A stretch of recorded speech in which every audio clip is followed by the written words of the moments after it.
ஸ்தோத்திரம்.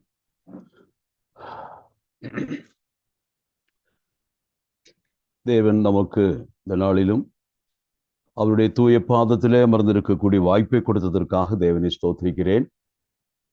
மனமே தளராதே, மனுவேலன் கூடையுண்டு.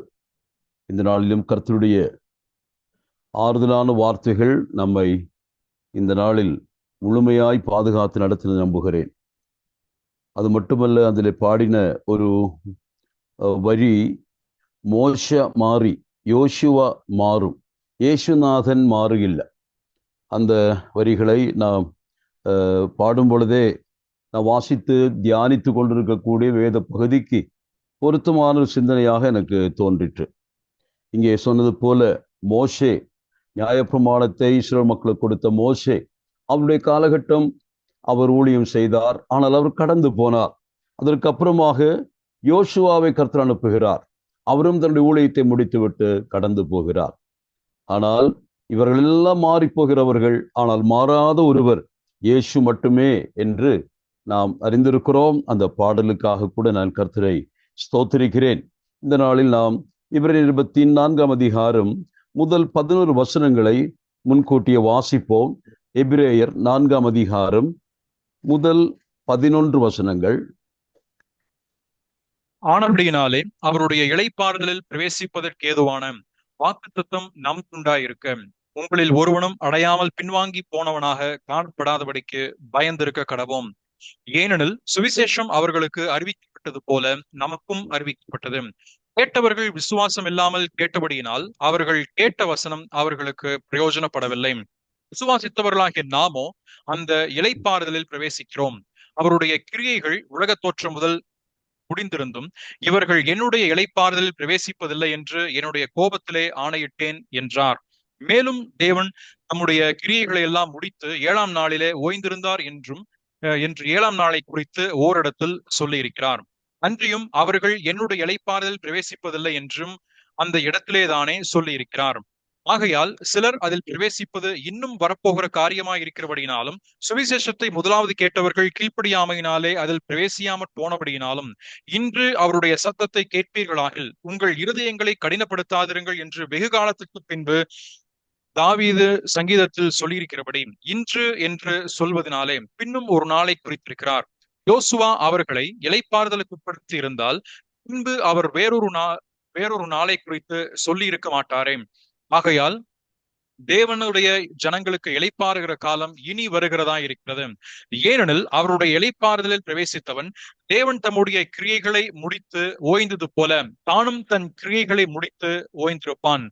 ஆகையால் அந்த திருஷ்டாந்தத்தின்படி ஒருவனாகிலும் கீழ்ப்படியாமையினாலே விழுந்து போகாதபடிக்கு நாம் இந்த இளைப்பாறுதல் பிரவேசிக்க ஜாக்கிரதையாயிருக்க கடவோம். கர்த்தர் இந்த வார்த்தைகளை நமக்கு இந்த நாளில் ஆசீர்வதித்து கொடுப்பாராக. தெய்வ ஜனத்தை குறித்ததான தேவனுடைய வாஞ்சை, விருப்பம் இங்கு நாம் வாசிக்க கேட்டோம்.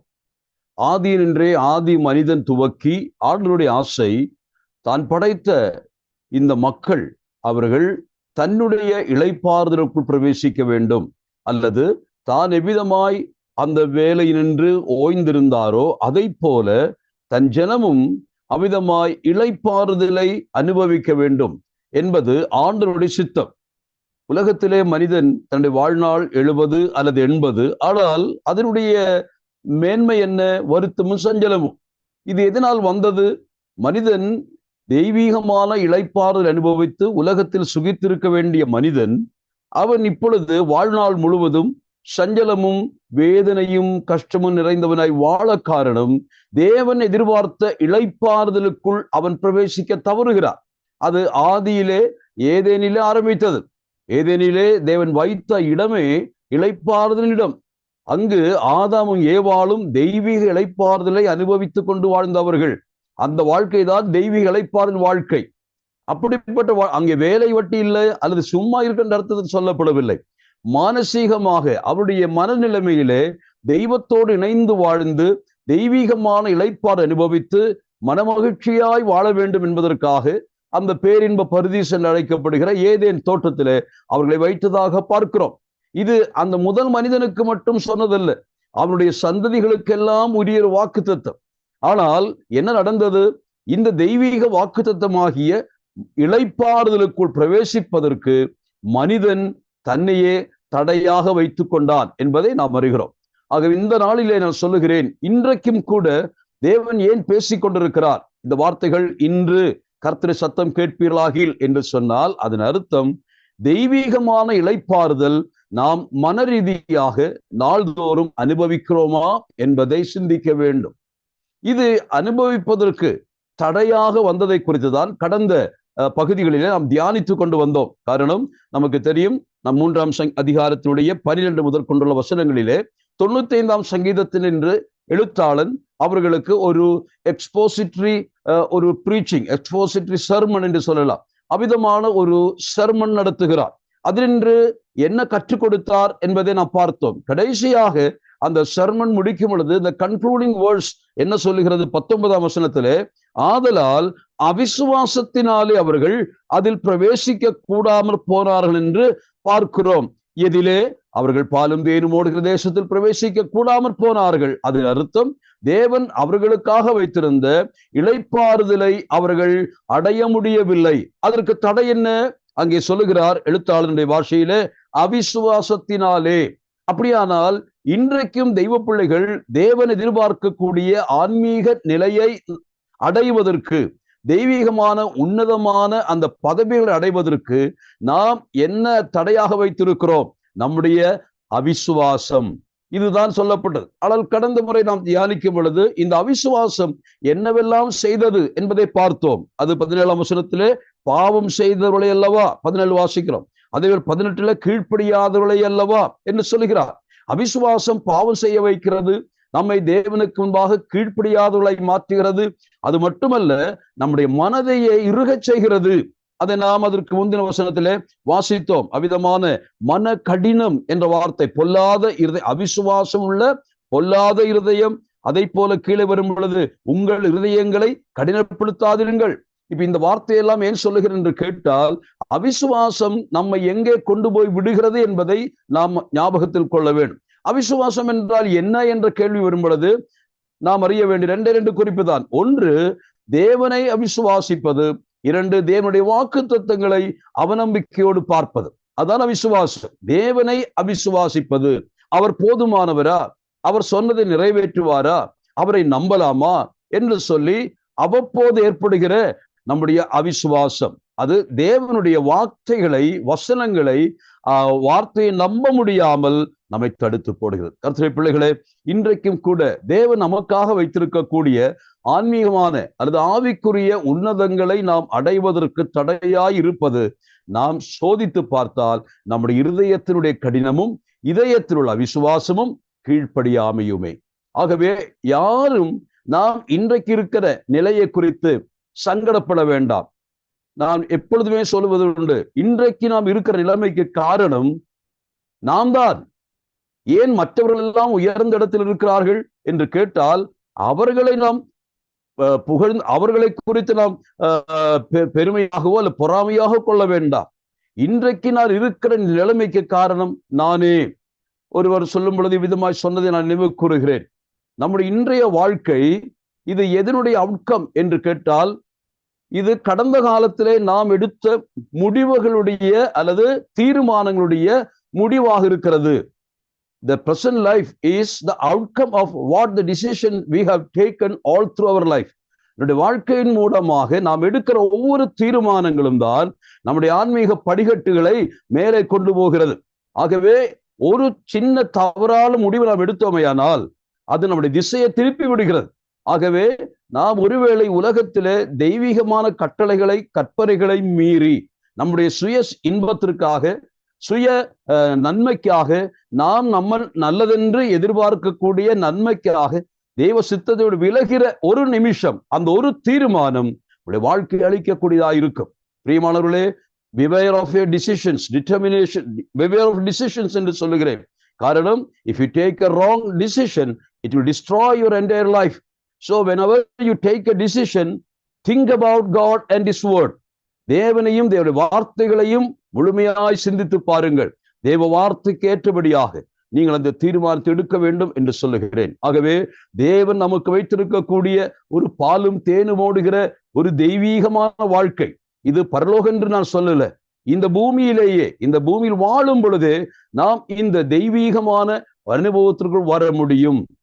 எர்த்லி லைஃபை விட நம்முடைய ஸ்பிரிச்சுவல் லைஃப் மேன்மையானது என்பதை அறிந்து கொள்ள வேண்டும். ஆகவேதான் அப்போஸ்தலனாகிய பவுல் எபேசியர் 3:1 சொல்லும் பொழுது, இந்த உலகத்தின் ஆசீர்வாதங்களை கர்த்தர் கொடுக்கிறார், இல்லை என்று இல்லை. இம்மைக்குரிய நன்மைகளை கர்த்தர் கொடுப்பார். ஆனால் அதைவிட மேன்மையானது என்ன? அதைத்தான் அவர் சொல்லுகிறார். உன்னதங்களில் உள்ள ஆவிக்குரிய சகல ஆசீர்வாதங்களினாலும் அவர் நம்மை ஆசீர்வதித்திருக்கிறார். ஆனால் ஆசீர்வதிக்கப்பட்டவர்களாகி நாம் இன்னும் அந்த ஆசீர்வாதங்களை சுதந்திரிக்கவில்லை. சுதந்திரிக்க வேண்டுமானால் அதற்கு கண்டிஷன் இருக்கிறது. அந்த கண்டிஷன் நிறைவேற்ற வேண்டும். இதுதான் கர்த்தர் இன்றைக்கு நம்மோடு பேசுகிறார். இந்த வார்த்தையினுடைய முன்னுரையோடு கூட நாம் சில பகுதிகளை தியானிக்க நான் விரும்புகிறேன். கடந்த முறை நாம் சிந்தித்த பொழுது இந்த பகுதியினின்று முக்கியமாய் கற்றுக்கொண்ட 4 குறிப்புகளை நாம் சிந்தித்தோம். அந்த பிரசங்கத்திலே வந்த 4 குறிப்புகள்: 1, நீங்கள் உங்களை குறித்தே கவனமாயிருக்கணும். அவிசுவாசமுள்ள பொல்லாத இருதயம் உங்களில் ஒருவனுக்குள்ளும் வராதபடி காத்துக் கொள்ளுங்க. 2வதாக, எக்ஸார்ட் ஒன் another. காரணம் காலம் கடைசியாயிருக்கிறது. பாவத்தின் வஞ்சனையினாலே நாம் யாராகிலும் ஒருவர் விழாதபடிக்கு ஒருவருக்கொருவர் நாம் கன்சர்னா இருக்கணும் என்று நான் சொன்னேன். 3வதாக, hold fast confidence till the end. கடைசி வரைக்கும் நான் வைத்திருக்கக்கூடிய தெய்வீக நம்பிக்கையை நாம் இறுக பற்றி கொண்டிருக்க வேண்டும், விட்டுவிடக்கூடாது. நான் ஜெயித்தே ஆகணும், நான் அடைந்தே ஆகணும் என்ற ஒரு டிட்டர்மைன் மைண்ட் நமக்கு எப்போதும் இருக்கணும். பிரியமானவர்களே, அந்த அன்ஸ்டேபிள் நேச்சர் நமக்கு இருக்கக்கூட. கிறிஸ்தவ வாழ்க்கையில கால் தடங்களை பதிக்கும் பொழுது ஆழமாய் பதித்து பயணிங்கள். விழுந்து வழுக்கி விடக்கூடிய எந்த ஒரு ஸ்டெப்பையும் எடுக்காதீங்க. உறுதியாய் பயணிக்க வேண்டும் என்பதை ஞாபகப்படுத்துகிறேன். 4வதாக நாம் கற்றது ஹார்டன் நாட் யுவர் ஹார்ட். அதனுடைய விளைவுகளை குறித்து கடந்த வாரத்தில் விளக்கமாய் சொன்னேன். ஒரு மனிதனுடைய இதயத்தினுடைய கடினத்தை எப்படி நாம் அறிந்து கொள்ள முடியும்? How you can check the hardness of your heart. அதற்கு நான் 5 குறிப்புகளை சொல்லியிருந்தேன். அது உங்கள் கவனத்திற்கு நீங்கள் கொண்டு வாருங்கள். தேவனுடைய சமூகத்திலே உங்கள் இதயங்களை நீங்கள் சோதித்து பாருங்கள். அதனுடைய கண்டிஷன் என்ன என்பதை நீங்கள் சிந்திக்க வேண்டும் என்று கர்த்தர் விரும்புகிறார். ஆகவே இந்த நாளில் தேவன் நம்மோடு கூட பேசுவாராக. நான் வாசித்த தொடர்ந்துள்ள இந்த கடின ஹிருதயத்தினுடைய மாற்றம் எவ்விதமாய் மாற்ற முடியும் என்று நான் யோசித்தேன். இப்படி ஒரு இருதய கடினம் ஏற்பட்டு கொண்டிருந்தால் அதினின்று தெய்வ பிள்ளை எவ்விதமாய் விடுபட முடியும் என்று நான் யோசித்தேன். எனக்கு கர்த்தர் கொடுத்த பதில் என்னவென்றால், 1, இதய கடினம் உண்டென்று உணர்வதற்காக தேவ சமூகத்தில் ஜெபிக்க வேண்டும். இருதய கடினத்தை உணரச் செய்ய வேணும். அநேகருடைய இதயம் கடினப்படும் பொழுது இதயம் கடினப்பட்டதையே உணர முடியாமல் இருக்கலாம். ஆகவே ஒருவேளை கர்த்தர் தம்முடைய வார்த்தை மூலமாய் பேசும் பொழுது அல்லது மற்றவர்கள் நம்மோடு கூட ஈடுபடும் பொழுது நாம் இதய கடினம் உள்ளவர் என்று சுட்டி காட்டப்பட்டால் அந்த இடத்துல நீங்கள் நிற்கணும். அங்கே நீங்கள் உங்களையே யோசித்து பார்க்கணும். ஆகவேதான் சங்கீதத்திலே தாவீது ஜெபிக்கிறது போல், ஆண்டவரே, என் இதயத்தை சோதித்து பார்த்து என்னிடத்திலே பொல்லாத வழி உண்டோ என்று எனக்கு சொல்லும் ஆண்டவரே. என் இருதயத்தினுடைய தன்மை உமக்குதான் நீர் சோதித்தறியும் என்று கேட்கிறார். அவ்விதமா இன்றைக்கு தேவ சமூகத்துல அந்த நிலைமை இருக்குமையானால் தயவு செய்து நாம் தேவ சமூகத்துல ஆண்டவரே, என்னுடைய இதயத்தின் நிலைமை என்ன? அது ஒரு ரொம்ப ஸ்டிஃபாக இருக்கிறதா? அதனுடைய மசில்ஸ் அது சரியாக கிரியை செய்கிறதா? எந்த நேரத்திலும் ஒரு கார்டியக் அரெஸ்ட் வருவதற்கு வாய்ப்பு இருக்கிறதா என்பதை சிந்தித்து பாருங்கள். தேவன் அந்த நிலைமை தப்புவிக்கட்டும். அவ்விதமாய் நாம் உணர்ந்தால், என் இதயம் கடினப்பட்டிருக்கிறது ஆண்டவரே சொன்னால், ஆண்டவரே, இது உடைக்கும்படியாக உங்களுடைய சம்மட்டியை பயன்படுத்து. Give me some experiences or send some sorrows, send some problems in my life. நான் இதயத்தை உடைப்பதற்கு எனக்கு உதவி செய்யும் ஆண்டவரே. Help me to break my own heart என்று நீங்க ஜெபித்து பாருங்க. உங்கள் இதயத்தை கர்த்தர் உடைத்து சதையான புதிதான இதயத்தை கர்த்தர் உங்களுக்கு கொடுப்பார். அவ்விதமாய் தொடர்ந்து கர்த்தருடைய சமூகத்துல வழுவி போகாத இதயம், கடினமல்லாத இதயத்தை உடையவர்களாய் கர்த்தரை தொடர்ந்து நாம் சேவிக்க கர்த்தர் உதவி செய்யட்டும். 4ஆம் அதிகாரம் 1 முதல் 11 வரைக்கும் வாசித்தோம். இது ஒரு தொகுப்பாக நான் வைத்திருக்கிற டிவிஷனாக நாம் பார்க்கலாம். நாம் இதுவரைக்கும் பார்த்த அதாவது 3ஆம் அதிகாரம் 12 முதல் 19 வரை பார்த்த பொழுது அங்கு அந்த எழுத்தாளன் 95ஆம் சங்கீதத்திலே he was warning the people, அதாவது அந்த சங்கீதத்தை வைத்துக்கொண்டு ஒரு எச்சரிப்பை கொடுக்கிறதாக நீங்கள் பார்க்க படித்து வந்தாலே நமக்கு ஒரு எச்சரிப்பு உண்டாகுகிறது அந்த வசனத்தை வாசிக்கும் பொழுது. அதனால தான் அதில் பிரவேசிக்க கூடாமற் போனார்கள் என்று பார்க்கிறோம் என்று சொல்லி முடிக்கிறார். ஆகவே முதல் சொன்ன அந்த 95ஆம் சங்கீதத்தினுடைய 7 முதல் 11 வரை வசனங்களிலே அந்த 11வது வசனத்தை தவிர்த்துள்ள மற்ற பாகங்களை வைத்துக் கொண்டுதான் அவர் முதலாவது போதிக்கிறார். அது எதை குறிக்கிறது? இது சொன்னார், நீங்கள் எச்சரிப்படைய வேண்டும். It's a warning, really a warning to the people of God. அது சொல்லப்படும் எபிரேய விசுவாசி சொல்லப்படுகிற warning. ஆனால் 4ஆம் அதிகாரம் 1 முதல் 11 வசனங்களை வாசித்தால் it's not a warning, it's an encouraging part of the sermon. அதாவது நீங்க போகாம இருந்தீர்கள், அந்த ஜனம் அப்படி போனதுனால அழிந்து போனார்கள், அவருடைய சவங்கள் பூமி மண்ணிலே விழுந்தது, எவ்வளவு பயங்கரமான காட்சி என்று சொல்லி அவரை எச்சரித்துக் கொண்டே வந்தார். ஆனால் உங்களுக்கு அந்த வினை வரக்கூடாது என்பதை சொல்லுங்க. ஆனால் இப்பொழுது என்ன சொல்கிறார்? நீங்கள் ஏன் தாமதமாயிருக்க, நீங்கள் வாங்க போலாம் என்று சொல்லி அவர்களை இப்பொழுது என்கரேஜிங் மூடுக்கு கொண்டு வருகிறதை பார்க்க முடியும். ஒன்று எச்சரிப்பை கொடுத்து விட்டார். 4:1 முதல் 12 வரைக்கும் அவர்கள் என்ன செய்ய வேண்டும்? அவருடைய எச்சரிப்பினாலே அச்சம் கொண்டு அப்படியே உட்கார வேண்டாம். அவரே தோல்ல கையை போட்டுக்கிட்டு, அதாவது எழுத்தாளனே அந்த மக்களை, தன்னுடைய பிள்ளைகளை தோல்ல கையை போட்டு நம்ம எல்லாம் ஒருமிச்சு போலாமே, ஏன் என்று அந்த வாய்ப்பை ஏன் இழக்கணும்? நமக்கு அந்த வாய்ப்பு இருக்கு, நமக்கு முன்னாடி போலாமே, தேவன் கொடுத்த வாக்குத்தத்தங்களை அனுபவிக்கலாமே என்று சொல்லி ஒரு எக்ஸார்டிங் என்கரேஜிங் ஒரு வேர்டாகத்தான் இந்த 4ஆம் அதிகாரம் 1 முதல் 11 வரைக்கும். எதற்கு என்கரேஜ் பண்ணுகிறார்? எகிப்திலே புறப்பட்டு வந்த மக்கள் அவர்கள் என்ன இழந்தார்களோ, அவர்கள் என்ன இழந்தார்கள்? அவர்கள் இழந்தது இளைப்பாறுதல். அந்த இளைப்பாறுதலை இன்றைக்கும் நாம் அடைவதற்கு வாய்ப்பு இருக்கு. அது அடைக்கப்படல, இன்றைக்கு அது திறந்திருக்கு. ஆகவே நாம் ஏன் பின்தங்கி இருக்கணும்? நாமும் போலாமே என்று சொல்லி ஒரு அற்புதமான என்கரேஜிங் வேர்ட் அங்கே நாம் பார்க்க முடியும். நான் வாசித்த அந்த வசனத்திலே அதைத்தான் பார்க்கிறோம். 4ஆம் அதிகாரத்தினுடைய முதல் 11 வசனங்களை நாம் சற்று பார்க்கலாம். நாம் இதை சொல்லும் பொழுது நான் கடைசி சொல்லி முடித்த வார்த்தையினுடைய ஒரு சின்ன வாசகத்தை நான் சொல்லுகிறேன். அதனுடைய வாசகம் என்னவென்று இங்கே நான் எழுதி வைத்திருக்கிறேன். Trust God and obey, that's a gateway to God's rest. அதாவது தேவனை நீங்கள் நம்பி கீழ்ப்படியுங்கள், அதாவது விசுவாசித்து கீழ்ப்படியுங்கள். தடை என்ன? Disobedience and disbelief. ஆக இப்பொழுது என்ன சொல்லுகிறார்? நீங்கள் just trust God and obey, you will enter into his rest. Very simple method. இது ஒன்றும் பெரிய காரியமா நீங்க நினைக்க வேண்டாம். just simply trust God and obey him, that's a gateway to the God's rest என்று அவர் சொல்லுகிறது போல அந்த வார்த்தை இந்த பகுதியை வாசித்த பொழுது அந்த வாசகம் தான் என் மனதில் வந்தது. ஆக நான் வாசிப்போம். 4ஆம் அதிகாரத்தினுடைய முதல் 3 வசனங்களை கொஞ்சம் வாசிக்கிறார்.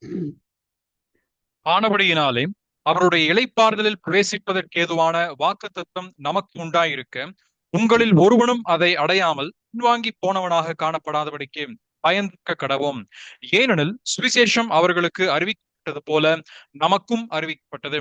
கேட்டவர்கள் விசுவாசம் இல்லாமல் கேட்டபடியினால் அவர்கள் கேட்ட வசனம் அவர்களுக்கு பிரயோஜனப்படவில்லை. சுவாசித்தவர்களாகிய நாமோ அந்த இளைப்பாறுதலில் பிரவேசிக்கிறோம். அவருடைய கிரியைகள் உலக தோற்றம் முதல் முடிந்திருந்தும் இவர்கள் என்னுடைய இளைப்பாறுதலில் பிரவேசிப்பதில்லை என்று என்னுடைய கோபத்திலே ஆணையிட்டேன் என்றார். போதும், இந்த 3 வசனங்களை கவனிப்போம். ஆனபடியினாலே என்று சொல்லி துவங்குகிறார். இப்பொழுது நான் சொன்னது போல இங்க வாசித்த வசனங்களை இங்க கவனித்த பொழுதே உங்களுக்கு தெரிந்திருக்கும், அந்த எழுத்தாளர் டோன் மாறுகிறது. இப்பொழுது என்ன சொல்கிறார்? அந்த 3ஆம் வசனத்தை பாருங்கள். விசுவாசித்தவர்களாகிய நாமோ அந்த இளைப்பாறுதலில் பிரவேசிக்கிறோம் என்று சொல்கிறோம். பிரவேசிக்கிறோம் என்று பாருங்கள். இப்பொழுது அவர்களை தனிமைப்படுத்தவில்லை, வாசகர்களை விட்டுவிட்டு தானாக சொல்லல. இப்பொழுது என்ன சொல்லுகிறார்? நாமோ இளைப்பால் பிரவேசிக்கிறோம், வாங்க என்று சொல்லுகிற அழைப்பு கொடுப்பது போல இருக்கிறது. ஆனால் ஒரு எச்சரிப்பு முன்கூட்டி சொல்லுகிறார். என்ன எச்சரிப்பை சொல்லுகிறார்? நமக்குண்டாயிருக்க உங்களில் ஒருவனும் அதை அடையாமல் பின்வாங்கி போனவனாக காணப்படாதபடிக்கு பயந்திருக்க கடவோம் என்று சொல்கிறார். எப்பொழுதுமே தெய்வீக விஷயங்களிலே ஒரு பயபக்தி நமக்கு தேவைப்படுகிறது. கர்த்தரி சமூகத்திலே தைரியமாக கிட்டி சேரலாம். ஆனால் கர்த்தருக்கு பயப்படுகிற பயம் இருந்தால்தான் நம்முடைய ஆன்மீக வாழ்க்கையில முன்னேற முடியும். அநேக சமயங்களிலே அச்சம் அல்லது ரெவரன்ஷியல் ஃபியர் அது நமக்கு இல்லாததுனாலே அநேக விபத்துக்களை போய் நாமே தேடிக்கொள்கிறோம். ஒரு வண்டியில பயணப்படும் பொழுது நாம் வண்டியை துவக்கும் பொழுதே நமக்கு எச்சரிப்புகளுடைய பலகைகளை பார்க்க முடியும். எந்த ஒரு சாலையில பயணித்தாலும் ஒரு வாகன ஓட்டிக்கு அநேக எச்சரிப்புகள் காணப்படுகிறது. விளக்குகள், அதாவது சிவப்பு விளக்குகள் எரிகிறது, அதே போல பலகைகள் காணப்படுகிறது, எத்தனையோ காரியங்கள் காணப்படுகிறது. ஆகவே இந்த பயணம் அலட்சியமாய் அப்படியே போக முடியாது. ரொம்ப கவனமா போக வேண்டிய ஒரு பயணம் இது, பிரியமானவர்களே. நாம நினைக்கிற மாதிரி ரட்சிக்கப்பட்டோம், இனி கண்மூடித்தனமாய் வாழ்ந்து கடைசியில மோட்ச ரோகம் போகலாம் என்று அல்ல. இந்த வாழ்க்கை பயணத்துல நாம் அநேக இடங்களிலே எச்சரிக்கப்படுகிறோம். காரணம், இது ஒரு கிராஷ் சோன் என்று சொல்லுவது போல இருக்கிறது. நான் அடிக்கடி இப்பொழுது மாற்றிக் கொண்டிருக்கிறார்கள். ஆக்சிடென்ட் ப்ரோன் ஏரியா என்று சொல்வதற்கெல்லாம் இப்பொழுது மாற்றி கிராஷ் சோன் என்று சொல்லுகிறார்கள். அது எதற்காக படமும் போட்டு வைத்திருக்க, ஒன்றுக்கொன்று மோதுகிற ஒரு படத்தை வச்சுக்கிட்டு இது கிராஷ் சோன். அங்கே எச்சரிப்பாய் போக வேண்டும். இன்றைக்கு கூட பத்திரிகையில அல்லது நான் வாசிக்கக்கூடிய அநேக ஊடகங்களில பார்த்தால் எத்தனை விபத்துகள் நடக்கிறது தெரியுமா? இப்பொழுது நேற்றைக்கு கூட ஒரு சம்பவத்தை பார்த்த, ஒரு சின்ன பையன், அவன் மைனர், அவன் தன்னுடைய தகப்பனாருடைய காரை ஓட்டி கொண்டு வந்து நேரடியாக ஒரு ஜங்ஷன்ல வருகிறார். அங்கே அடித்து அந்த 3 பேர் பக்கம் இறந்ததாக நான் கேள்விப்பட்டேன். அதே போல இன்னொரு ஒரு அரசியல்வாதியினுடைய கார் ஓட்டி அவரும் அவ்விதமாக 4-5 பேரை கொண்டு போட்டதாக இன்றைக்கு நான் பார்த்தேன். காரணம், இந்த பயணத்திலே நாம் கவனக்குறைவாக போனால் நிச்சயமாக விபத்துகளை சந்திப்போம். இந்த விபத்தினாலே மற்றவர்களுக்கும் ஆபத்து வரலாம், நமக்கும் உயிர் சேதம் வரலாம் என்றுதான் அங்கே விபத்துகளை குறித்து எச்சரிக்கப்படுகிறோம். அதை போல எழுத்தாளர் மறுபடியும் சொல்லுகிறார், இந்த பயணத்துல நிதானமாய் போங்க, இயேசுவை நோக்கி பயணிங்க, அந்த குறிக்கோடு வாழுங்க. கிறிஸ்தவ வாழ்க்கையினுடைய ஒவ்வொரு ஸ்டெப்பை வைக்கும் பொழுதும் நீங்கள் கவனமாய் வாழ வேண்டும். அந்த எச்சரிப்பை கொடுக்கிறார். அதற்கு முன்கூட்டியே உள்ள அநேக சம்பவங்களை சொல்லிதான் இந்த வார்த்தையை சொல்லுகிறார். ஆகவே ஒருவனும் அதை அடையாமல் பின்வாங்கி போனவனாக காணப்படாதபடிக்கு, இது எச்சரிப்பாக சொன்னாலும் கூட எழுத்தாளனுடைய ஒரு ஆதங்கத்தை வெளிப்படுத்துகிறார். அப்படி யாரும் இழந்து போகிடக்கூடாதுங்க. சொல்லுங்க, அப்படி ஒரு பிரசங்கம் பண்ணும் பொழுது எப்படி இருக்கு? ஆரம்பத்துல ரொம்ப ரொம்ப காரசாரமாய் கடினமான சொற்களை பயன்படுத்தினார். இப்பொழுது என்ன சொல்லுகிறார்? அதனால் நாம் என்ன செய்யலாம்? தயவு செய்து நாம் முன்னேறி போகலாம். ஒரு வாய்ப்பு இருக்கல்ல, அது அடையாமல் போயிடக்கூடாது. இட்ஸ் நவ் அவைலபிள் என்று சொல்லுவது போல இருக்கிறது. ஆனா 2, ஏனெனில் சுவிசேஷம் அவர்களுக்கு அறிவிக்கப்பட்டது போல நமக்கும் அறிவிக்கப்பட்டது. அப்ப கடந்த காலத்துல வனாந்திரத்துல மோசே மூலமாக அவர்களுக்கு சுவிசேஷம் அறிவிக்கப்பட்டது. இந்த சுவிசேஷம் என்ற சொல் இன்றைக்கு நாம் பிரசங்கிக்கக்கூடிய சுவிசேஷத்தை குறித்தல்ல என்பதை நாம் அறிந்திருக்கிறோம். தேவனுடைய வார்த்தைகள் எப்பொழுதுமே நற்செய்திதான் என்று நான் நம்புகிறேன். தேவன் நம்மோடு பேசும் பொழுதெல்லாம் அது எச்சரிப்பின் வாசகமாக இருக்கட்டும், என்கரேஜிங் வார்த்தையா இருக்கட்டும், அது எல்லாமே காட்ஸ் குட் நியூஸ் என்று நான் நம்புகிறேன். ஆகவே பழைய ஏற்பாட்டிலே பரிசுத்தவான்களுக்கு கர்த்தர் பேசினார், அவர்களுக்கு அந்த நற்செய்தி அறிவித்தார். அவருடைய வனாந்திர வாழ்க்கையில 40 வருஷமும் மோசே மூலமாக தேவன் அவர்களுக்கு நற்செய்திகளை கொடுத்தார். ஆனா என்ன நடந்தது? அவர்களுக்கு நமக்கும் இப்பொழுது நாம் என்ன குறைவுள்ளவர்களா? அவர்களுக்கு அறிவிக்கப்பட்டது போல நமக்கும் இன்று நற்செய்தி அறிவிக்கப்பட்டிருக்கிறது. என்ன நற்செய்தி? நாம் ஏற்கனவே சொன்னது போல, இதோ நமக்கு முன் ஒரு பாலும் தேனும் ஓடுகிற தேசம் உண்டு, அந்த தேசத்திற்கு போவதற்கான வாய்ப்பு உண்டு, உங்களுக்கும் அதே நற்செய்தி அறிவிக்கப்பட்டிருக்கிறது. அவர்கள் அதை அடையல. அதற்கு காரணம் 3ஆம் வசனம் சொல்லுகிறார். ஏன் அவர்களுக்கு அந்த சுவிசேஷம் அறிவிக்கப்பட்டும் அவர்கள் ஏன் அதற்குள் பிரவேசிக்கல? நாம் இன்னைக்கு பிரவேசிக்க முடியுமா? முடியும். ஆனா அவர்கள் ஏன் அடையவில்லை? அதற்குள்ள காரணம் 3ஆம் வசனத்திலே, விசுவாசித்தவர்களாகி நாமோ அந்த இளைப்பாறுதலில் பிரவேசிக்கிறோம். அவருடைய கிரியைகள் மன்னிக்கவும் 2ஆம் வசனம் சுவிசேஷம் அவர்களுக்கு அறிவிக்கப்பட்டது போல நமக்கும் அறிவிக்கப்பட்டது. கேட்டவர்கள் விசுவாசம் இல்லாமல் கேட்டபடியினால் அவர்கள் கேட்ட வசனம் அவர்களுக்கு பிரயோஜனப்படவில்லை. அப்போ அவர்கள் அடையாமல் போவதற்கான காரணம், அவர்களுக்கு வசனம் சொல்லப்படவில்லை அல்லது சுவிசேஷம் அறிவிக்கப்படவில்லை. தேவனுடைய விருப்பம், தேவனுடைய சித்தமும் அவர்களுக்கு சொல்லப்படாமல் இல்லை. எல்லாம் அவர்களுக்கு சொல்லப்பட்டிருக்கிறது. ஆனால் ஏன் அவர்களுக்கு அது பயன்படல? தேவனுடைய வார்த்தை பயனற்று போக காரணம் என்னவென்றால், அந்த வசனத்தை, தேவ வார்த்தைகளை அவர்கள் விசுவாசத்தோடு ஏற்றுக்கொள்ளவில்லை. அதான் அர்த்தம். வசனத்தை விசுவாசத்தோடு கலக்கவில்லை. அது ஆங்கிலத்திலே வாசித்தால் why they couldn't enter into the rest. அங்க வாசிக்கிறோம் இரண்டாம் வசனம், but the word preached did not profit them, not being mixed with faith in them that heard it. அப்போ வசனத்தை விசுவாசத்தோடு கலப்பது என்று சொல்லுகிறார். அப்படி கலந்தால் இந்த மிக்சர் தான் கிரியை செய்யும் என்று சொல்லுகிறதை பார்க்க முடியும். அப்போ இந்த சோடியம் குளோரைடு என்று சொல்ல உப்பு குறித்து நமக்கு நன்றாக தெரியும். உப்பு எவ்வளவு சுவை உள்ளது, ஆனால் அது எதனுடைய கூட்டு சேர்க்கை? சோடியம், அதே போல குளோரைடு. அப்ப இரண்டையும் சேரும் பொழுதுதான் சுவையான உப்பு உருவாகிறது.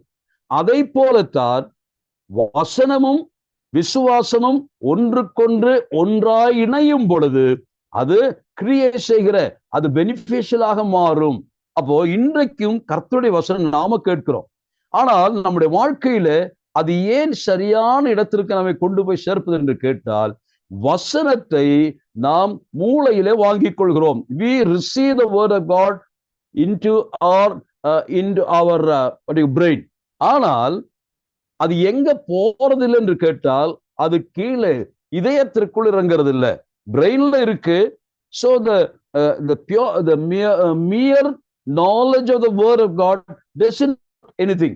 அதாவது ஒருவேளை நீங்கள் ஆதியாகமத்தினின்று கடைசி புத்தகத்தின் கடைசி வசனம் வரைக்கும் மனப்பாடமா படிக்கலாம். ஒரு செக்குலர் ஸ்டூடெண்ட் ஒருவேளை அப்படி சொன்னா அவன் படிச்சு முடிப்பான். அவனுக்கு அது கம்ப்யூட்டர் மியூல இருந்துச்சுன்னா அந்த பைபிள் அப்படி காணப்பாடமா சொல்லலாம். அதனாலே அவனுக்கு ஒரு நன்மையும் கிடைக்காது.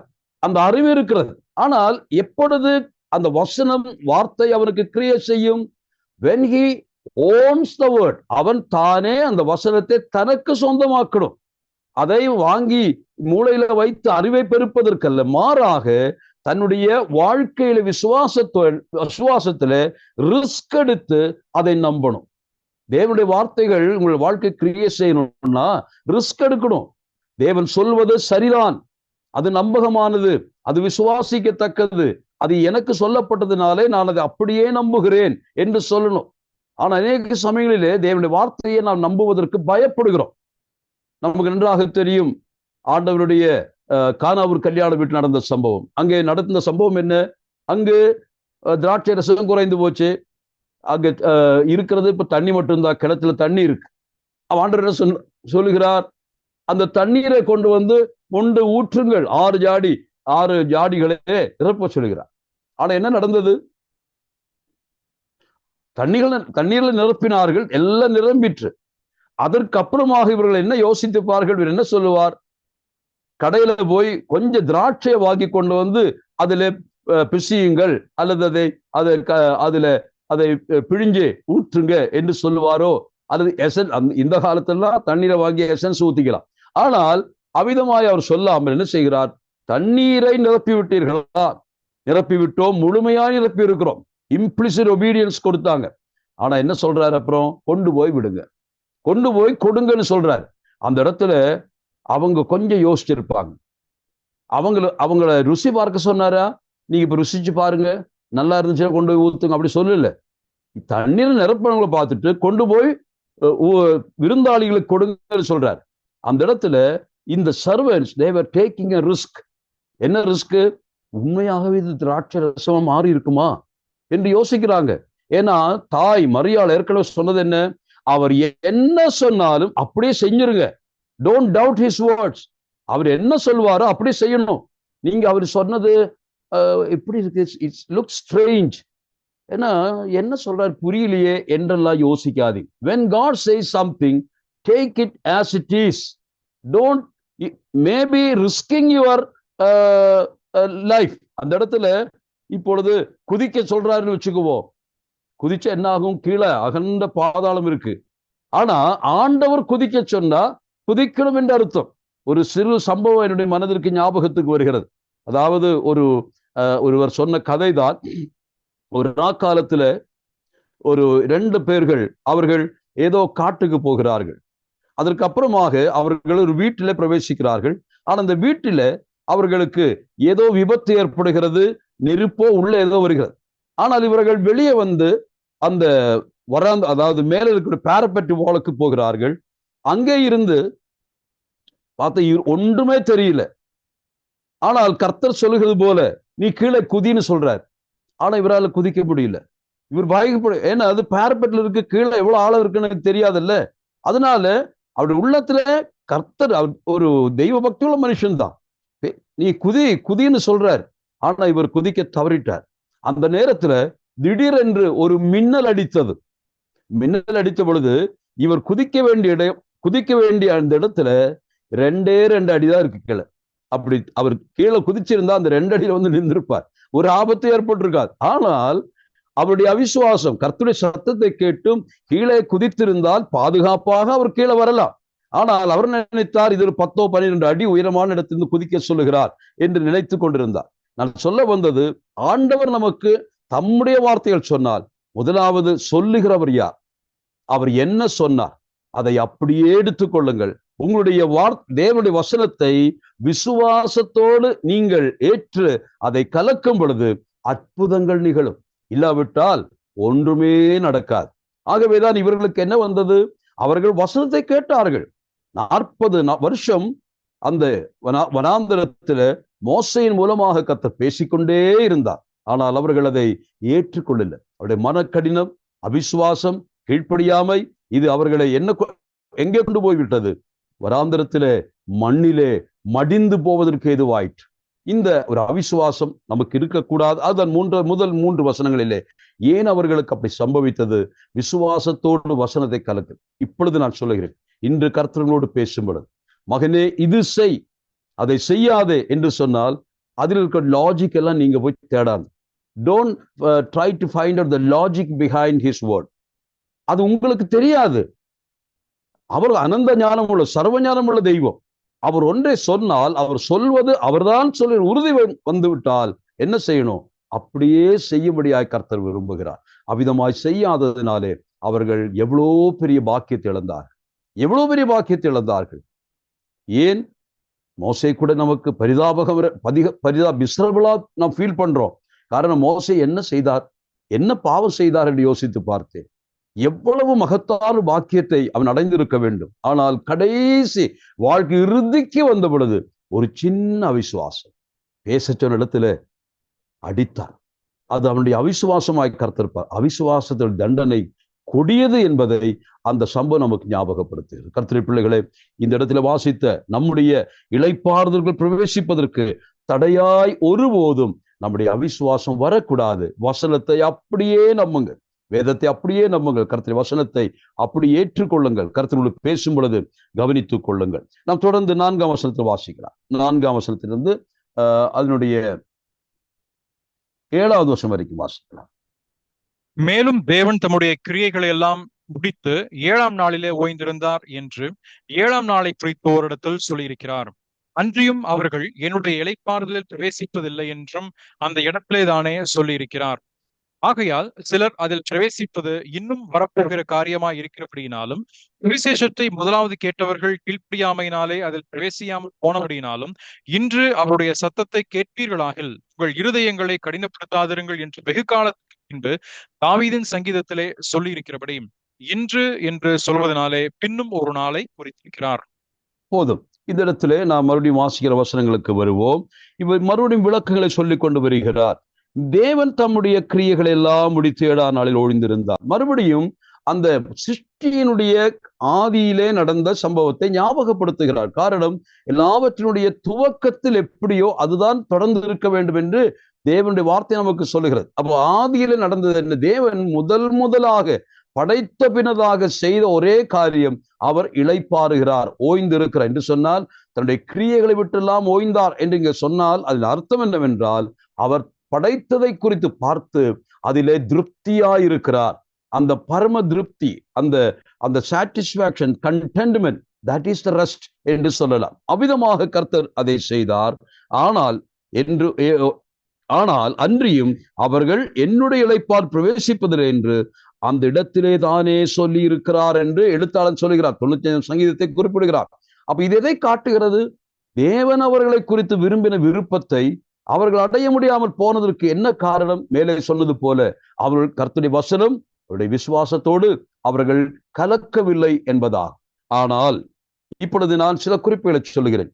தேவன் இவர்களை இளைப்பாறுதலுக்கு கொண்டு போனாரா என்ற கேள்வி வருகிறது. எகிப்தினின்று அவர்கள் போய் எகிப்தினின்று அவர்கள் வனாந்திர வழியாக பாலும் தேனும் ஓடுகிற கனான் தேசத்திற்குள் பிரவேசித்திருக்க வேண்டும். ஆனால் ஏன் போகவில்லை என்பதை நாம் ஏற்கனவே பார்த்து விட்டோம். ஆனால் நான் சொல்ல வந்த சில விஷயங்களை நான் உங்களுக்கு சொல்லுகிறேன். அதாவது இப்பொழுது நாம் 8ஆம் வசனம் வாசிப்போம். அங்கே யோசுவா அவர்களை இளைப்பாறுதலுக்கு உட்படுத்தி இருந்தால் என்று சொல்லுகிறார். அப்படியானால் யோசுவா இஸ்ரவேல் மக்களை இளைப்பாறுதலுக்கு உட்படுத்தவில்லையா? சரித்திரம் என்ன சொல்லுகிறது? நாம் ஒரு வசனத்தை வாசித்து பார்க்கலாம். யோசுவாவின் புத்தகம் 21ஆம் அதிகாரம் 43, 44, 45. யோசுவா 21, 43, 44, 45. இந்த பிரகாரமாக கர்த்தர் இஸ்ரவேலுக்கு கொடுப்பேன் என்று அவர்களுடைய பிதாக்களுக்கு ஆணையிட்ட தேசத்தை எல்லாம் கொடுத்து அவர்கள் அவைகளை சுதந்தரித்துக் கொண்டு அவைகளிலே குடியிருந்தார்கள். அவர்களுடைய பிதாக்களுக்கு ஆணையிட்டபடியெல்லாம் அவர்களை சுற்றிலும் யுத்தமில்லாமல் இளைப்பாற பண்ணினார். அவர்களுடைய எல்லா சத்துருக்களிலும் ஒருவரும் அவர்களுக்கு முன்பாக நிற்கவில்லை. அவர்கள் சத்துருக்களை எல்லாம் அவர்கள் கையிலே ஒப்பு கொடுத்தார். இஸ்ரவேல் குடும்பத்தாருக்கு சொல்லியிருந்த நல் வார்த்தைகளில் எல்லாம் ஒரு வார்த்தையும் தவறி போகவில்லை, எல்லாம் நிறைவேறிற்று. Praise the Lord. இந்த வசனத்தை வாசிக்கும் பொழுது நமக்கு ஆண்டவரை துதிக்க தோன்றுகிறது. ஆபிரகாம், ஈசாக்கு, யாக்கோபு போன்ற அந்த பேட்ரியாக்ஸ் அல்லது தேசாந்திரிகளாய் வாழ்ந்த தெய்வ பக்தர்களாகிய பிதாக்களுக்கு ஆண்டவர் கொடுத்த ஒரு வார்த்தை கூட, ஒரு வார்த்தை, ஒரு அயோட்டா ஆஃப் த சென்டென்ஸ் அல்லது அயோட்டா ஆஃப் த ப்ராமிஸ் கூட என்ன ஆகல, மிஸ் ஆகல. தேவன் எவ்வளவு நல்லவர் என்பதை யோசித்து பாருங்கள்.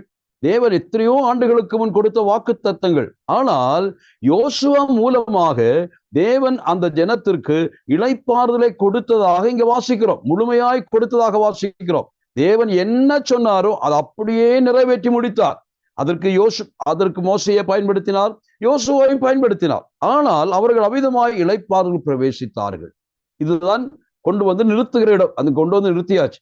ஆனால் நடந்தது என்ன? இவர்கள் அங்கே உண்மையாகவே இளைப்பாறுதலை அனுபவித்தார்களா? could they enjoy the rest? அதுதான் கேள்வி.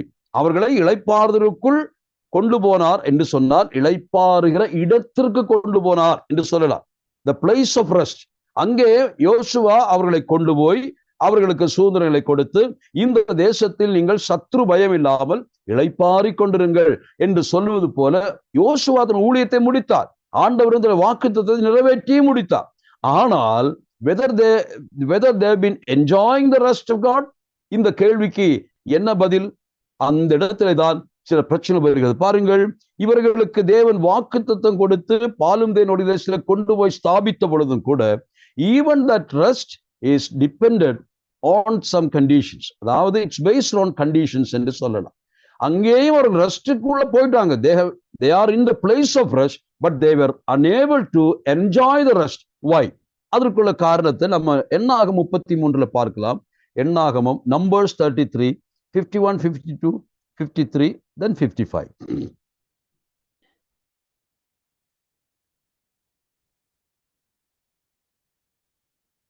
நீ இஸ்ரவேலரோடே சொல்ல வேண்டியது என்னவென்றால், நீங்கள் யோர்தானை கடந்து கானான் தேசத்தில் போய் சேரும் போது அத்தேசத்து குடிகளை எல்லாம் உங்களுக்கு முன்பாக துரத்திவிட்டு அவர்களுடைய எல்லா சிலைகளையும் வார்ப்பிக்கப்பட்ட அவர்களுடைய எல்லா விக்கிரகங்களையும் அழித்து அவர்கள் மேடைகள் எல்லாம் நிர்மூலமாக்கி தேசத்தில் உள்ளவர்களை துரத்திவிட்டு அதிலே குடியிருக்க கடவீர்கள். அந்த தேசத்தை சுதந்திரித்துக் கொள்ளும்படி அவைகளை உங்களுக்கு கொடுத்தேன். சீட் போட்டு தேசத்தை உங்கள் குடும்பங்களுக்கு சுதந்திரங்களாக பங்கிட்டு அதிக ஜனங்களுக்கு அதிக சுதந்திரமும் கொஞ்சம் ஜனங்களுக்கு கொஞ்சம் சுதந்திரமும் கொடுக்க கடவீர்கள். அவர்களுக்கு சீட்டு விழும் இடம் எதுவோ அவ்விடம் அவரவருக்கு உரியதாகும். உங்கள் பிதாக்களுடைய கோத்திரங்களின்படியே சுதந்திரம் பெற்றுக்கொள்வீர்கள். நீங்கள் தேசத்தின் குறிகளை உங்களுக்கு முன்பாக துரத்தி விடாமல் இருப்பீர்களானால் அப்பொழுது அவர்கள் மட்டும் கவனிங்க. நீங்கள் தேசத்தின் குடிகளை உங்களுக்கு முன்பாக துரத்தி விடாமல் இருப்பீர்களானால் அப்பொழுது அவர்களில் நீங்கள் மீதியாக வைக்கிறவைகள் உங்கள் கண்களில் முள்ளுகளும் உங்கள் விழாக்களில் கூர்களுமாயிருந்து நீங்கள் குடியிருக்கிற தேசத்திலே உங்களை உபத்திரவப்படுத்துவார்கள். பாருங்கள். அன்றியும் நான் 45 அவர்களுக்கு 55 55 வாசிச்சேன். ஓகே, அது போதும். அப்ப வாசித்த பகுதி உங்களுக்கு நன்றாக தெரிகிறது. ஏற்கனவே சொன்னது, யோசுவா இஸ்ரேல் மக்களை அவர்களுடைய சுதந்திரத்தில் கொண்டு போய் சேர்க்கிறார். அது அவர்களுடைய இளைப்பாறும் இடம். ஆனால் இளைப்பாறும் இடத்திலே வரும் பொழுது அங்க இளைப்பாற வேண்டுமானால், if they want to truly enjoy the rest, அவங்க என்ன செய்யணும்? There are some conditions. என்ன கண்டிஷன்ஸ் இருந்தது என்று பார்த்தால், they have to drive out the inhabitants of that land. அந்த தேசத்தில் உள்ள குடிகளை துரத்தணும் என்ற ஒரு பொறுப்பு இருக்கு. துரத்தணும். அப்ப இளைப்பாறுதலை பெற்றுக்கொள்வதற்கு அவர்களுக்கு சில பொறுப்புகள் இருக்கிறது என்று அர்த்தம். தேவன் கொண்டு போய் விட்டார், ஆனால் அதை அனுபவிக்க வேண்டுமானால் அவர்கள் தங்களுடைய பொறுப்பை நிறைவேற்றணும். அப்படி பொறுப்பை நிறைவேற்றாவிட்டு என்ன ஆகும்? அங்க வாசித்தது, அந்த ஜனங்கள் பிற்காலங்களிலே உங்கள் கண்களுக்கு முட்களா விழாக்களுக்கு விழாக்களிலே கூறுகளுமாயிருந்து கூறுகளில் முள்ளுகள். கண்களில் நீங்க நினைச்சு பாருங்க, இவங்க துரத்தி இருந்தா இவங்க எப்படி இருக்கலாம்? இது துரத்தாவிட்டால் கண்களுக்கு முட்கள். எனக்கு அது சிந்திக்க, கண்களிலே முட்கள் குத்தினால் எப்படி இருக்கும்? அப்புறம் விழாவிலே கூறு, அது ஒரு முள்ளுதான், கூறு. அப்புறம் உங்கள் கண்களில் முள்ளும் உங்கள் விழாக்களில் கூறுகளுமாயிருந்து நீங்கள் குடியிருக்கிற தேசத்திலே உங்களை உத்தரவுப்படுத்துவார்கள். உங்களுடைய இளைப்பாறுதலை கெடுப்பார்கள். நீங்கள் இளைப்பாற வேண்டும் என்று கர்த்தர் விரும்புகிறார். ஆனால் அந்த இளைப்பாறுதலை அனுபவிக்க வேண்டுமானால் நீங்கள் செய்ய வேண்டிய பொறுப்பு அது என்ன? நீங்கள் அந்த தேசத்தில் உள்ள அந்த கனானியர்களை துரத்த வேண்டும். அது தேவனுடைய கமாண்ட்மெண்ட். அது மட்டுமல்ல, அவர்கள் துரத்துவதற்கு என்ன காரணம்? அவர்கள் துரத்தப்பட வேண்டியதற்கு என்ன காரணம்? they have already lost their right to continue there. ஏற்கனவே அவர்கள் செய்த பாவம். நமக்கு ஆபிரகாமுக்கு சொல்லும் பொழுது ஆண்டவர் சொன்னார் அல்லவா, என்ன சொல்லுகிறார்? 4ஆம் தலைமுறையில தான் நீங்க அங்க போக முடியும். ஆபிரகாமே, உன் பிள்ளைகள் இன்னைக்கே நாளைக்கே போக முடியாது. 4 தலைமுறைகள் 400 ஆண்டுகள் கழித்து தான் அந்த தேசத்துக்கு போக முடியும். காரணம், பாலும் தேனும் ஓடுகிற தேசம் இப்பொழுது யார் வசம் இருக்கிறது? கானானியர் வசம் இருக்கிறது, எமோரியர் வசம் இருக்கிறது, எபூசியர்கள் வசம் இருக்கிறது, பெரிசியர்கள் வசம் இருக்கிறது. அவர்கள் எல்லாரும் அங்கே குடியிருக்க இப்பொழுது அனுமதி பெற்றவர்கள். தேவன் அவர்களுக்கு அந்த உரிமையை கொடுத்திருக்கிறார். ஆனால் அவர்கள் தங்கள் பாவங்களினாலே அவருடைய குடி உரிமையை, அவருடைய தங்கும் இடத்தை அவர்கள் இழக்க நேரிடும். அவர்களை தேசம் துரத்த போகிறது. The land itself will drive them out. அல்லது கக்கி போடும் என்று நாம் லேவியராகமம் 17 வாசிக்கிறோம். அப்படியானால் இவர்கள் அங்கே போகும் பொழுது தேவன் அவர்களை துரத்துவதற்கு ஏதுவான நிலைமையில வைத்திருக்கிறது. அது பழுத்து போயிருக்கிறது. எந்த பழமும் பழுத்து விட்டால் மரத்தில் தங்காது, கீழே விழுந்துரும். அதை போல எகிப்திலிருந்து இஸ்ரவேல் மக்கள் இந்த ஜனத்தை துரத்துவது என்று சொன்னால் ஏற்கனவே அவர்களை ஒரு வார்த்தை சொன்ன ஓடிடுவாங்க. ஆனால் இவர்களுக்கு சொல்லி இவர்கள் என்ன செய்தார்கள்?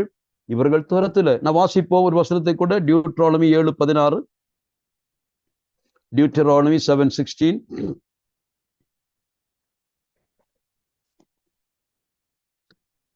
தேவனாகிய கர்த்தர் உன்னிடத்தில் ஒப்பு கொடுக்கும் சகல ஜனங்களையும் நிர்மூலமாக்க கடவாய். உன் கண் அவர்களுக்கு இறங்காதிருப்பதாக. அவர்கள் தேவர்களை நீ சேவியாமல் இருப்பாயாக. அது உனக்கு கண்ணியாயிருக்கும். அது உனக்கு கண்ணியாயிருக்கும், முள்ளாயிருக்கும், கூராயிருக்கும், கண்ணியாயிருக்கும் என்று சொல்லிக்கொண்டே வருகிறார். ஆகவே தேவன் துரத்த விரும்புகிறவர்கள் ஏற்கனவே துரத்தப்படுவதற்கு இப்பொழுது அதற்குள்ள தன்மையை பெற்றிருக்கிறார்கள்.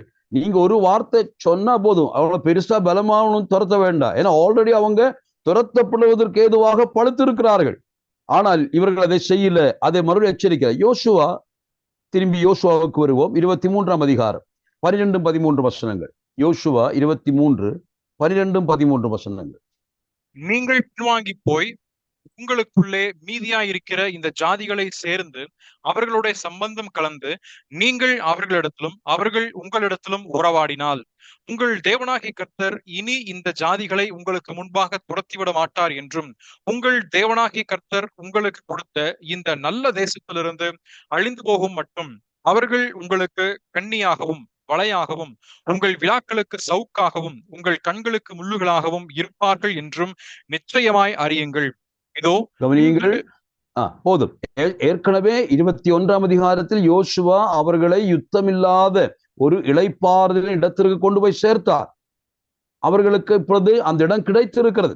இனிமேல் அவர்கள் தங்களுடைய வாழ்க்கையில தேவன் தங்களுக்கு கட்டளையிட்ட காரியங்களை கீழ்ப்படிந்து வாழ்ந்தால் அந்த இளைப்பாறுதலை முழுமையாக அனுபவித்திருக்க முடியும். ஆனால் 23க்கு வரும் பொழுது யோசுவா சாவதற்கு முன்னதாக தன்னுடைய கடைசி பிரசங்கத்தில் சொல்லுகிறார், ஆனால் நான் உங்களை கொண்டு வந்து விட்டேன், ஆனால் நீங்கள் அவர்களை துரத்தவில்லை என்றால் என்ன நடக்கும்? இங்கே விலாவாரியாக சொல்லப்படுகிறது. எத்தனையோ காரியங்கள் சொல்லப்பட்டது. கண்களுக்கு முட்கள், அதை போல பல காரியங்கள், வலை, கண்ணி, இப்படி எல்லாம் சொல்லப்படுகிறதை பார்க்க முடியும். என்ன ஆகும்? கடைசியில அவர்கள் உங்களை அழித்து போடுவார்கள்.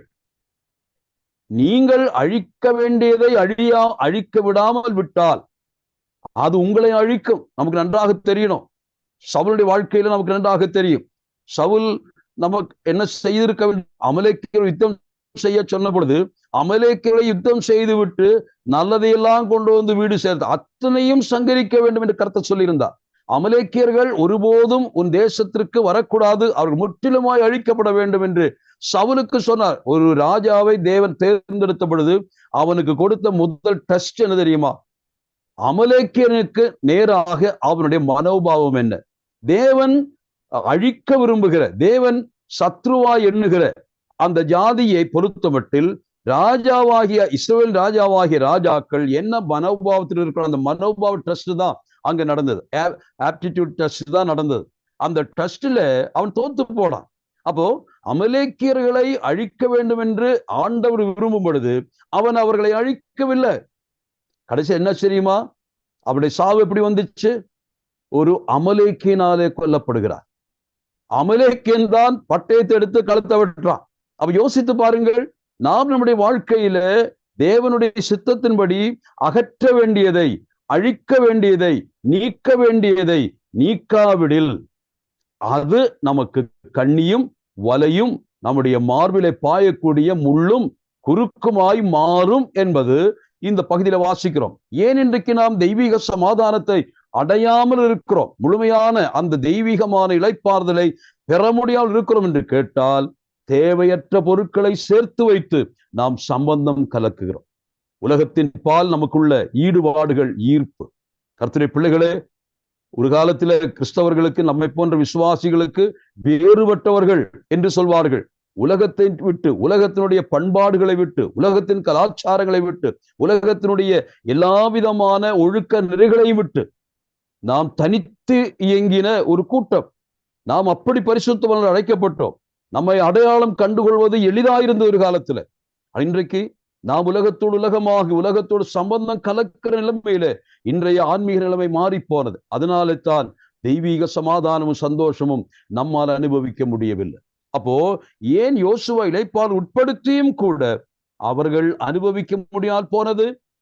அவர்கள் எதை நீக்க வேண்டும் என்று கர்த்தர் விரும்பினாரோ, எதை அழிக்க வேண்டும் என்று கர்த்தர் விரும்பினாரோ அதை அழிக்கவில்லை. ஆகவே அவர்கள் அதனாலே அழிக்கப்பட்டார்கள். இது இந்த இடத்துல கண்கூடாய் சொல்லுகிறேன். அப்போ இளைப்பாறுதல் பிரவேசிக்க வேண்டிய ஜனம் ஏன் போகல என்று கேட்டதற்கு இந்த பதில் நமக்கு கிடைக்கக்கூடியதாக இருக்கிறது. எட்டாம் வசனம், யோசுவா அவர்களை இளைப்பாறுதலுக்கு உட்படுத்தி இருந்தார். 8ஆம் வசனத்தை பாருங்கள். யோசுவா அவர்களை இளைப்பாறுதலுக்கு உட்படுத்தி இருந்தால் பின்பு அவர் வேறொரு நாளை குறித்து சொல்லி இருக்க மாட்டாரே. அப்போ எந்த காலத்துல சொல்லப்படுகிறது? மோசேயின் காலத்துல அந்த வார்த்தை சொல்லி, உங்களுக்கு பாலும் தேனும் ஓடுகிற தேசம் உண்டு, இளைப்பாருங்கள் என்று சொல்லுகிறார். ஆனால் அதிலே அவர்கள் போய் இளைப்பாறுதல் அனுபவிக்க முடியவில்லை. அப்ப யோசுவா கூட தேசத்தை கொடுத்தும் ஜனத்திற்கு இளைப்பாறுதல் கொடுக்க முடியவில்லை என்று சொல்லுகிறார். அப்படியானால் அதற்கு பின் யோசுவாவின் காலம் முடிந்து தாவீதின் காலம், யோசுவாவுக்கும் தாவீதுக்கும் இடைப்பட்ட காலம் நான் நினைக்கிறேன் ஏறத்தாழ ஒரு 500 வருஷங்கள் இருக்கலாம், அல்லது மோசேக்கும் தாவீதுக்கும் இடையில 500 வருஷங்கள். மோசே கிறிஸ்துவுக்கு முன் 1500 வருஷம் முன்னாடி வாழ்ந்தவர், தாவீது 1000 வருஷம் முன்னாடி வாழ்ந்தவர். அப்போ மோசேக்கும் தாவீதுக்கு 500 வருஷம். அப்ப 500 வருஷம் கழித்து மோசே மூலமாக சொல்லப்பட்ட உங்கள் இருதயம் கடினப்படுத்தாதிருங்கள் என்று சொல்லி, நீங்கள் பாலும் தேனோடு தேசம் பிரவேசிக்க வேண்டும், ஆனால் நீங்கள் உங்களுடைய கடின இதயத்தினாலே பிரவேசிக்க முடியவில்லை. ஆனால் இன்று தாவீது இன்று கர்த்தர் பேசுகிறார், இன்றைக்கு அந்த வாசல் திறக்கப்பட்டிருக்கிறது, நீங்கள் உள்ளே வரலாம் என்று சொல்லி தாவீது மூலமாய் பேசுகிறார். தாவீதின் காலம் முடிந்து அப்போஸ்தலனாகிய பவுல் காலம் 1ஆம் நூற்றாண்டு. அப்பொழுதும் என்ன சொல்லப்படுகிறது? இந்த வாக்கு தத்தம் இன்னும் அது நீக்கப்படவில்லை.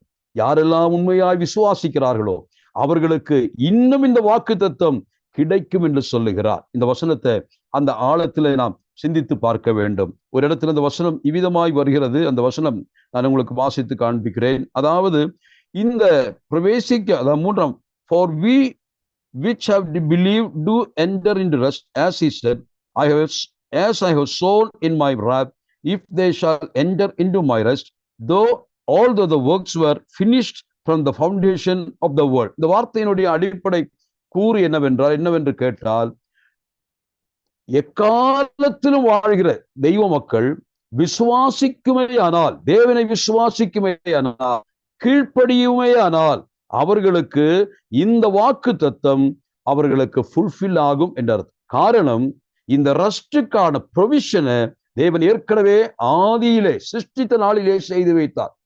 அந்த ப்ரொவிஷன் ஸ்டில் அவைலபிள். தேவன் அதை ஆதியில செய்து வச்சுட்டார். ஆனா அந்த இளைப்பாறுதல், his own rest, the divine rest, the celestial rest or the heavenly rest, அதற்கான சாத்தியக்கூறை அவர் செய்து வைத்தார். ஆனா இதுவரைக்கும் ஒருவரும் அதற்குள்ளாக பிரவேசிக்கவில்லை, முழுமையான அந்த இளைப்பாறுதலை அனுபவிக்கவில்லை. அதில் சங்கடமாய் சொல்லுகிறார். ஏற்கனவே தேவன் இதற்கான எல்லாவற்றையும் செய்து முடித்தார். தேவ பிள்ளைகள் உலகத்திலே மனரமியமாய், மன மகிழ்ச்சியாய், தெய்வீக சமாதானத்தோடு, சந்தோஷத்தோடு, நிறைவோடு, மகிழ்வோடு அவர்கள் வாழ வேண்டும்.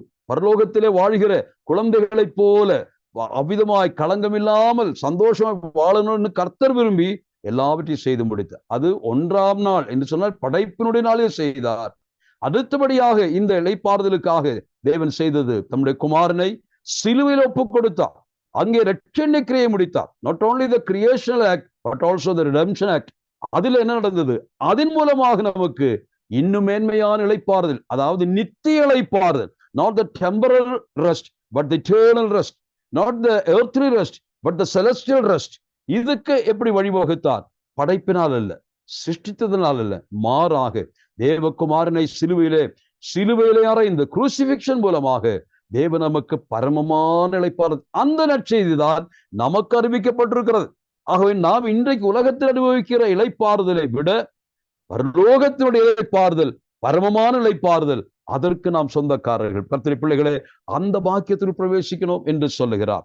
ஆகவே 1ஆம் வசனம் 4:1 ஆனபடியினாலே அவருடைய இளைப்பாறுதல் பிரவேசிப்பதற்கு ஏதுவான வாக்குத்தத்தம் நமக்கு உண்டாயிருக்க, உங்களில் ஒருவனும் அதை அடையாமல் பின்வாங்கி போனவனாக காணப்படாதபடிக்கு பயந்திருக்க கடவும். இங்கே ஒரு வார்த்தை, அதனுடைய மொழிபெயர்ப்பிலே அந்த வித்தியாசத்தை மட்டும் சொல்லி நான் முடிக்க விரும்புகிறேன். அந்த வார்த்தையின் அந்த வாசிக்கும் பொழுது, ஆனபடியினாலே அவருடைய இளைப்பாறுதல் பிரவேசிப்பதற்கான வாக்குத்தத்தம் நமக்கு உண்டாயிருக்க, உங்களில் ஒருவனும் அதை அடையாமல் பின்வாங்கி போனவனாக காணப்படாதபடிக்கு பயந்திருக்க கடவோம்.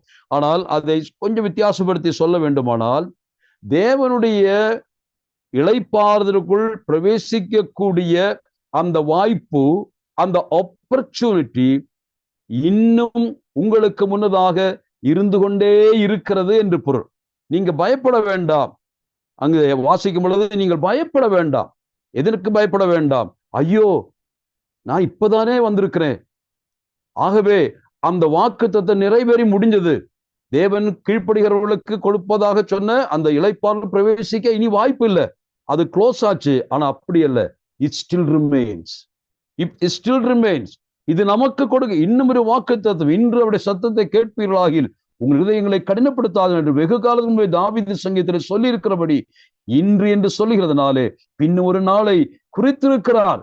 ஆகையால் நாம் அதில் பிரவேசிப்போம்.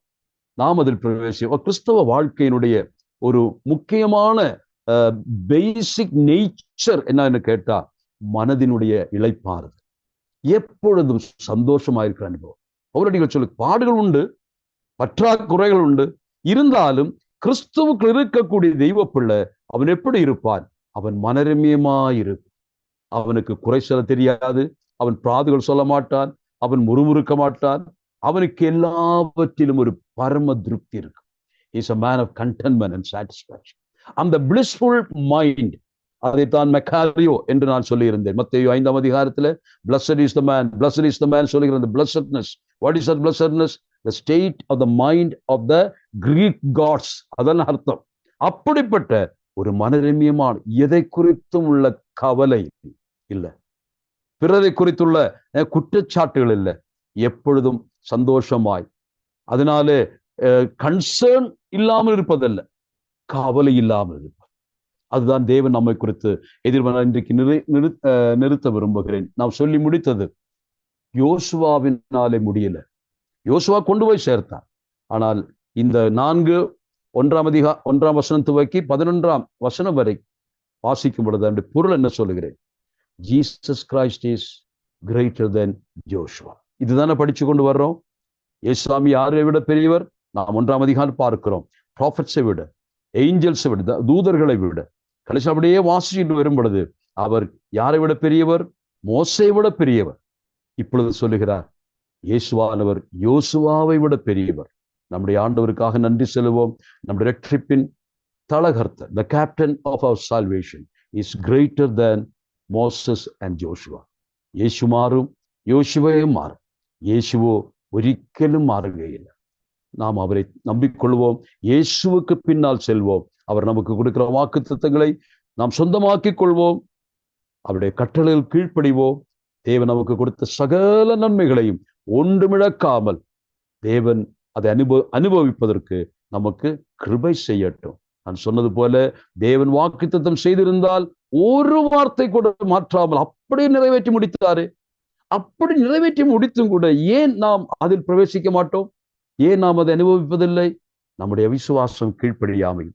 So trust and obey. That's a gateway to the eternal rest. Thank you. May God bless you all. ஜெபித்து நிறைவேற்ற